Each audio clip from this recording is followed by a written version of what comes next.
మున్సిపల్లో ఎన్నికలకు నోటిఫికేషన్ వచ్చింది. ఈనాడు పేపర్లో నామపత్రం దాఖలు గురించి డీటెయిల్స్ ఇచ్చిండ్రు. ఒకసారి చూడండి. పుర ఎన్నికల్లో ఔత్సాహికులు బరిలో నిలిచేందుకు సమాయత్తమవుతున్నారు. నామపత్రం దాఖలుకు అవసరమైన ధృవపత్రాల సమీకరణపై దృష్టి సారించారు.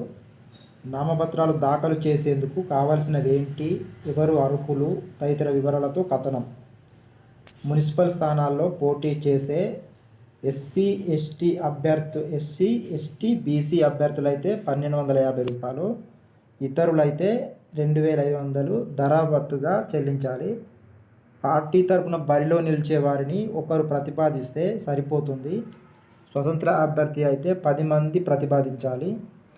వీరంతా అదే మున్సిపల్ పరిధిలో ఓటు హక్కు కలిగి ఉండాలి. నామపత్రంతో పాటు ఆస్తులు, అప్పులు, ఆదాయం, కేసులు, ఇతరత్ర వివరాలను తెలుపుతూ అఫిడవిట్, ఓటరు ఐడి, ఆధార్, పాస్పోర్టోలు, కుల ధృవీకరణ పత్రం అవసరమవుతుంది. అభ్యర్థి పేరిట ఇల్లు, నల్లా కనెక్షన్ ఉంటే బకాయిలు లేకుండా చూసుకోవాలి. అర్హతలు: పోటీ చేయాలనుకున్న మున్సిపల్లో ఏదో ఒక వార్డులో ఓటు హక్కు కలిగి ఉండాలి. వయసు కనీసం 21 ఏళ్ళు ఉండాలి.